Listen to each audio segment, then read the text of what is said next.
산상순 27번째 이야기고요. 복음의 얼굴 관용 제목으로 말씀을 전하겠습니다. 예전에 제가 한번 말씀드린 적이 있을 거예요. 제가 아내하고 어떤 아파트에서 올라가는데 그 아파트 층수가 좀 높더라고요. 높는데 이제 1층에 저희는 이제 지하 탔고요. 그래서 올라갔는데 1층에 딱 멈추는 거예요. 근데 어떤 좀 약간 낡은 옷을 입으신, 뭐 비싸지 않은 낡은 옷을 입으신 옷차림이 한 분이, 노년의 한 분이 딱 들어오는데요. 얼굴이요, 막 빛이 나는 거예요. 뭐 잘생긴 게 아니에요. 피부색이 어둡고 그런 분이셨거든요. 근데 그냥 빛이 나는 거예요. 눈이 막 반짝반짝거리고 빛이 나는 거예요. 이거 뭐지? 그래서 신뢰를 무릅쓰고 여쭤봤어요. 교회 다니세요? 그러니까 나는 예수님 믿습니다. 그러는 거예요. 되게 반갑더라고요. 그리고 근처에 교회 다니고 있대요. 그래서 얼굴이 너무 빛이 나세요. 어떠세요? 자기가 요즘에 너무 예수님 때문에 행복하대요. 근데 마치 지금 느끼지만 예수님을 보는 듯한 느낌이 드는 거예요. 제 마음 가운데. 불과 한 2, 3년 전이거든요. 근데 아직도 기억이 남아요. 일들이 한 1분 남짓이었어요. 1분 남짓. 뭐 엘리베이터 가는 시간이 있으니까요. 그 얼굴을 뒤로 하고 이제 인사하고 헤어졌는데 계속 내 마음 가운데 남는 거예요. 예수님 만난 사람의 얼굴이 저런 거지? 그런 생각이 드는 거죠. 전 개인적으로. 성경에서도요, 예수님 만난 사람의 얼굴들이 있어요. 사람들이 있어요. 대표적인 사람이 야곱이에요. 야곱은 하나님과 씨름한 후에 이렇게 고백해요. 같이 읽어볼까요? 시작. 내가 하나님을 대면하여 보았다라고 얘기해요. 그런 다음에 완전히 사람이 바뀌죠. 교만했던 야곱이 이스라엘이라는 이름을 얻고 형 앞에 가고 공손하게 엎드리잖아요. 두 번째 신약의 바울 생각해보세요. 원래 이름이 사울이었잖아요.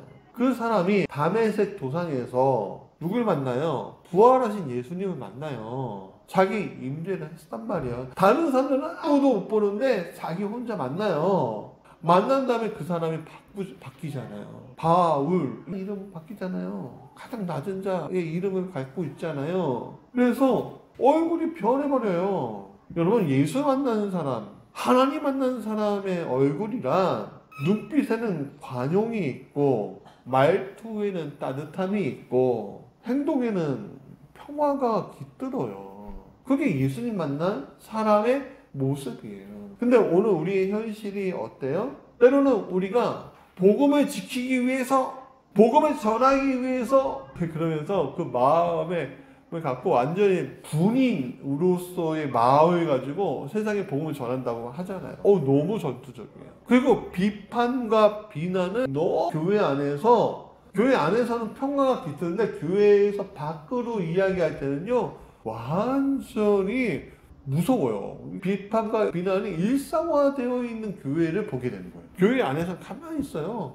예수 믿는 사람의 모습인데 교회 밖에만 나가면 예수 믿는 사람이 아니라 무슨 총을 들고선 적군 어딨나 쏘려고 준비 중인 사람 같아요. 생각이 다르다는 이유로, 신학이 조금 다르다는 이유로, 또는 종교가 다르다는 이유로, 문화가 다르다는 이유로, 또 인종도 그렇잖아요. 또 생활 수준이 다르다는 이유로 넓게 판단하고 배척하는 게 오늘 교회 안에 있는 이들에게 있어요.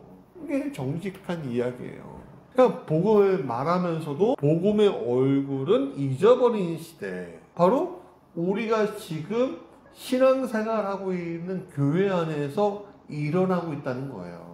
하지만 우리가 속해한 감리교회는요, 그 뿌리를 돌아보면 원래 감리교는 관용의 교회였습니다. 관용이 뭐예요? 관대하다 할 때, 마음으로 용인해 주는 거, 이해해 주는 게 관용이잖아요. 그렇죠? 그러니까 감리교회는 가난한 이들의 교회였고, 실패한 자들이 위로받는 교회였고, 소망을 잃어버린 사람들이 다시 일어서는 교회가 바로 감리교회였어요. 그래서 미국에서 감리교회가 굉장히 많거든요. 왜 많냐면은 복음을 들고요, 서부 개척 시대에 그 유랑민들, 서부 개척하려고 했던 이민자들에 따라서 계속 그들과 함께 마차를 타고 가서 마을에 교회를 세우고 마을에 교회를 세우고 마을에 교회를 세우고 정착하면 교회를 세우고 해서 교회가 많아진 거예요. 그게 감리교회의 뿌리예요. 가장 아무것도 없는 곳에서 가장 낮은 곳에서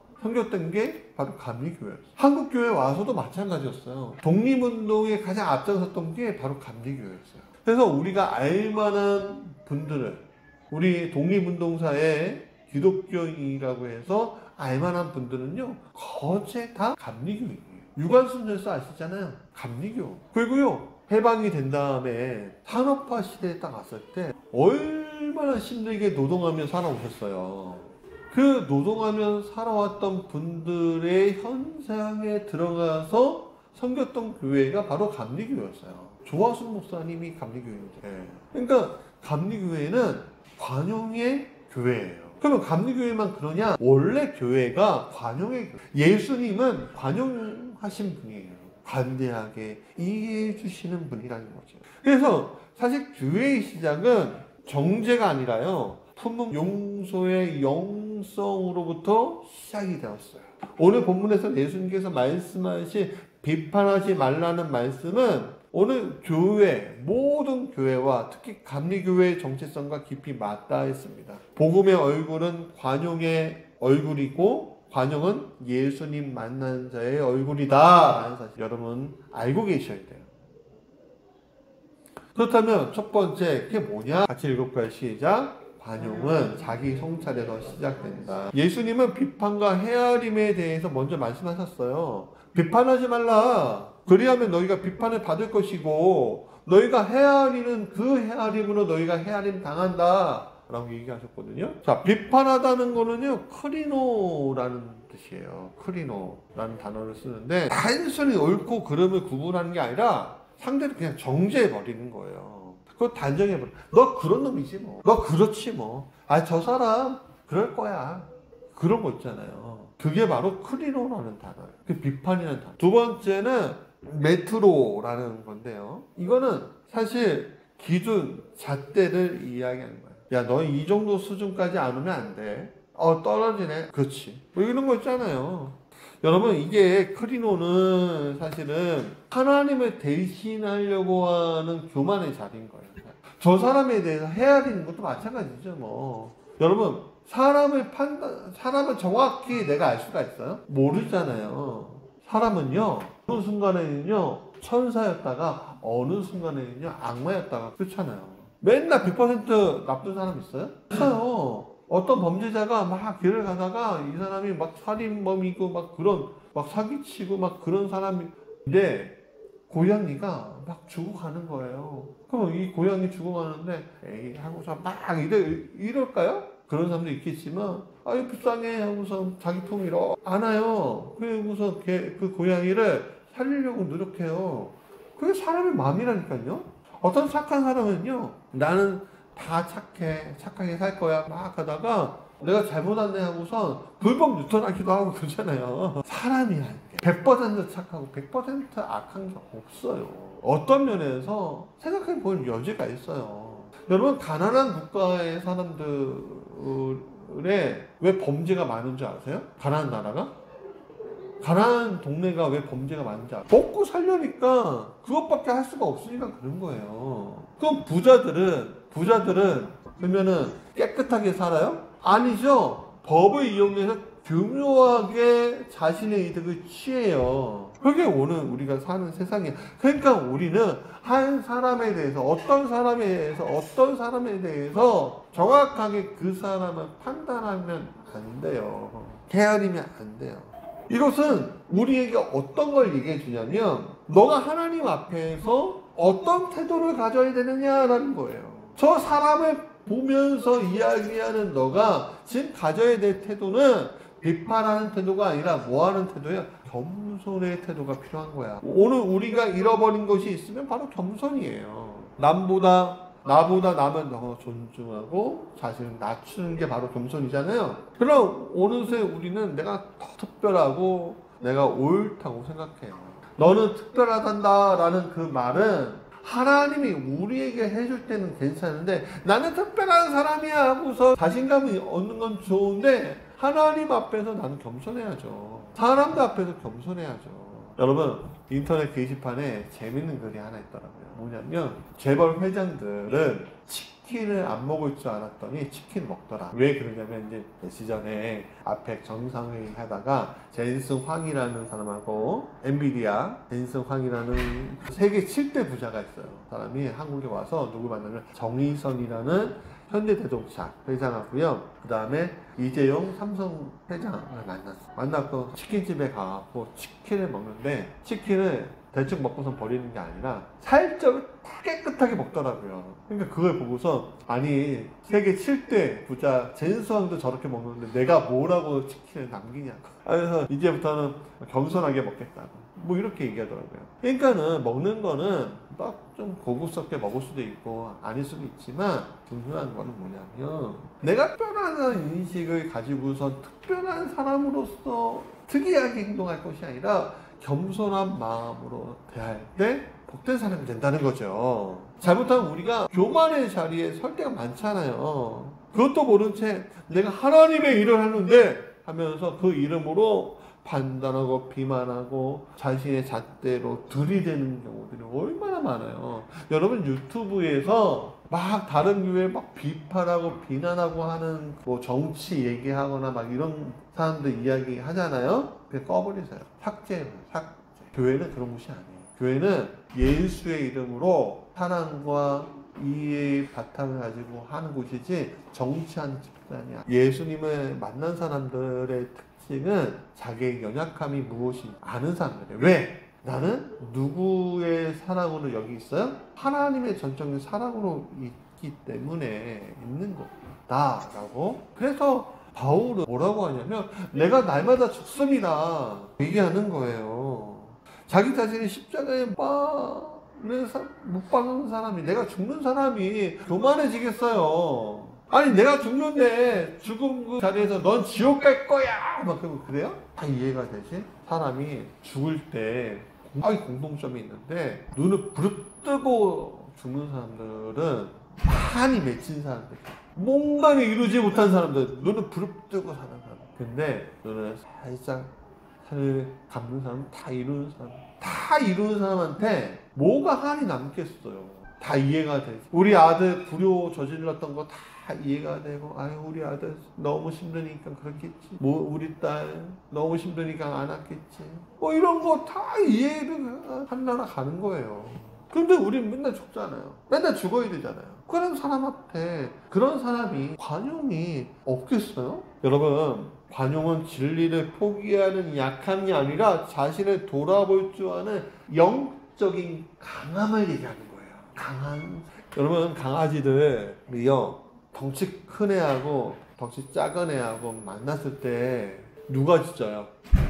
내가 짖죠. 그 덩치 큰 애가 깽깽하고 도망가요? 안 도망가요. 작은 애가 컹컹 거린단 말이야. 똑같다니까. 힘없는 사람이 더 짖는 거예요. 여러분, 노조를 비판하는 게 아니에요. 노동자들이 사업주가 있으면 누가 더 지저분한 편은 아니고 더 투쟁하고선 소리를 질러요. 노동자들이 지르잖아요. 대기업, 소기업이 있을 때 피해를 받으면 누가 더 막 소리를 막 질러요. 작은 거예요.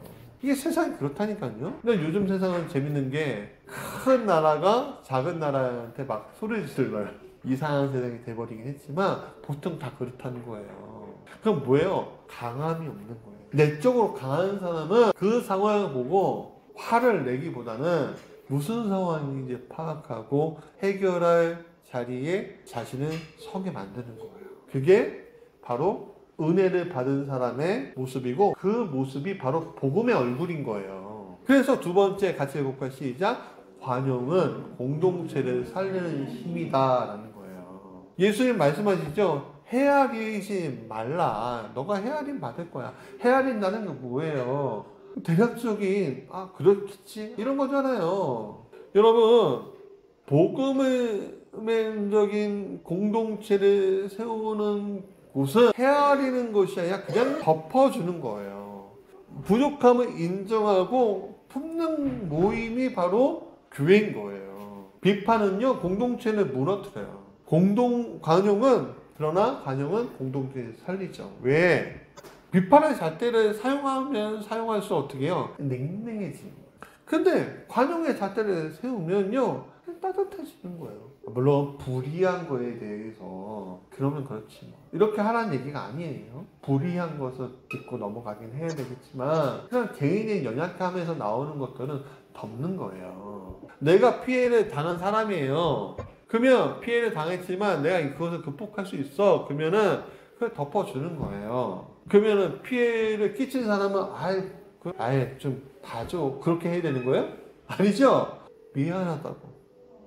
내가 연약해서 이런 일이 일어난 것 같다고 하고 사과하는 거죠. 그런 관계가 되면 거꾸로의 상황이 왔을 때 어떻게 해요? 은혜를 원수로 갚아요? 물론 요즘에 은혜를 원수로 갚기도 하더라고요. 그렇지만 보통 공동체가 건강하면 은혜는 원수로 갚는 게 아니라 은혜 위에 은혜를 덮죠. 그러니까 오늘 우리 교회가 무지개 교회가 어떤 교회가 되냐면 은혜 위에 은혜를 덮는 교회가 돼야 되지 않겠어요? 그러니까 관용은 단순한 미덕이 아니라 교회를 살리는 복음의 구조인 거예요. 여러분, 교회가 무너질 때가 언제인지 아세요?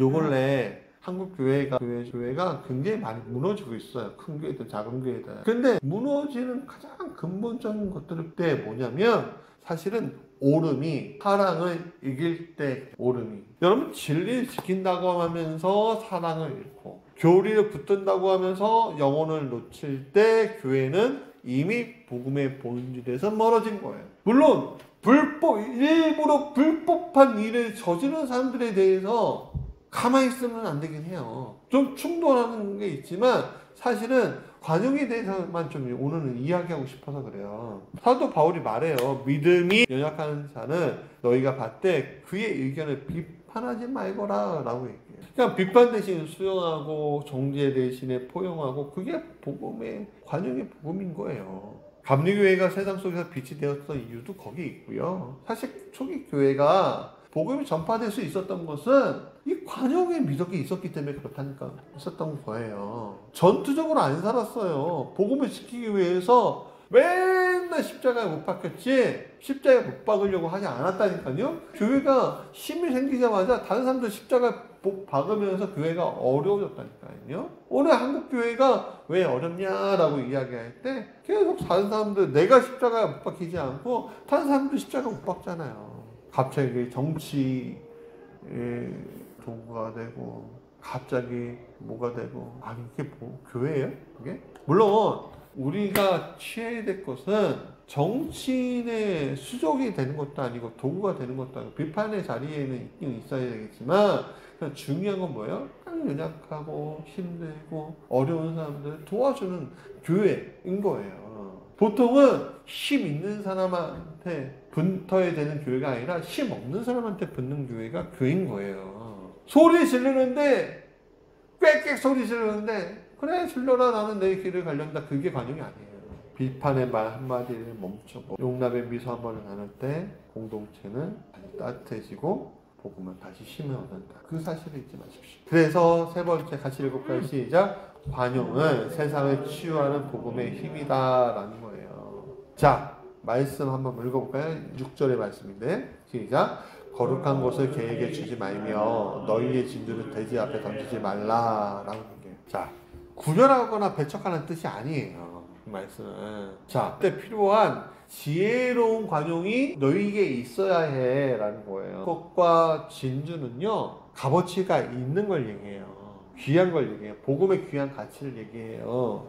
복음은 값싼 은혜가 아니라 값비싼 은혜예요. 그 은혜를 나눌 때 뭐가 가야 되냐면 사랑, 분별이 가야 돼요. 사랑과 분별이 관용. 나는 관대하다 라고 할 때 이 관대는요 모든 것을 허용하는 것이 아니라 진리를 놓치지 않으면서 사람을 살리는 지혜로운 사랑의 태도를 얘기하는 거예요. 진리를 놓치지 않고 사람을 살리는 거? 이게 쉽지 않아요. 말은 그렇게 하는데 이게 얼마나 어려운지 아세요? 쉽지 않아요. 근데 생각해 보세요. 예수님은 죄인을 멀리하지 않으셨잖아요. 예수는 세리와 창녀와 병든 자와 소외된 자를 직접 찾아가요. 그분의 관용은 죄를 묵인하는 방종이 아니라 그 죄인이 하나님께 되돌아오게 하기 위한 거룩한 매력하게 품. 오늘 교회가 세상에 보여줘야 할 얼굴은요, 진리를 지키기 위해서 몸부림치는 것이 아니라, 그래서 정죄의 손가락으로 하는 것이 아니라 회복의 손길, 논쟁의 언어가 아니라 위로의 언어, 그것이 필요한 거예요. 세상과 타협하는 것이 아니라 하나님의 사랑으로 세상을 다시 품는 경우. 여러분, 교회가 왜 어려워져요, 위기요, 이렇게 이야기하는 이유가 뭔지 아세요? 사랑이 없어서예요. 시스템이 없어서가 아니라 사랑이 없어서. 그러면은 우리가 이 교회에서 해야 될 건 뭐예요? 사랑하는 거죠? 예수님의 이름으로 푼 거예요. 사랑은 모든 것이 용납되는 거예요. 자, 말씀의 결론이에요. 예수님의 얼굴을 닮아야 우리가. 예수님은 정말 관대한 분이셨어요. 예수님의 관대함을 우리가 배울 때 우리는요, 그 복음의 얼굴로 얼굴이 빛나게 된다라는 사실을 잊지 마십시오. 예수님을 만난 사람의 얼굴은 좀 달라요.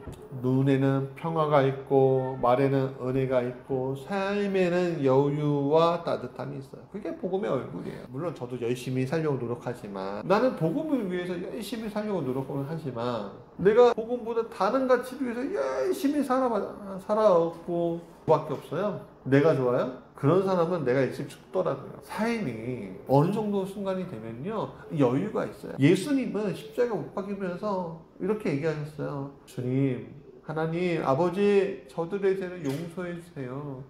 가장 세상에서 비참하게 죽으신, 억울하게 죽으신 그분이 왜 용서해달라고 얘기했을까요? 세상이 그분을 거스를 수 없는 그 우주적인 관용을 그분이 가지고 있기 때문에. 그 관용이 우리에게는 없을까요? 우주적인 그 관용을 우리가 품을 수 없을까요?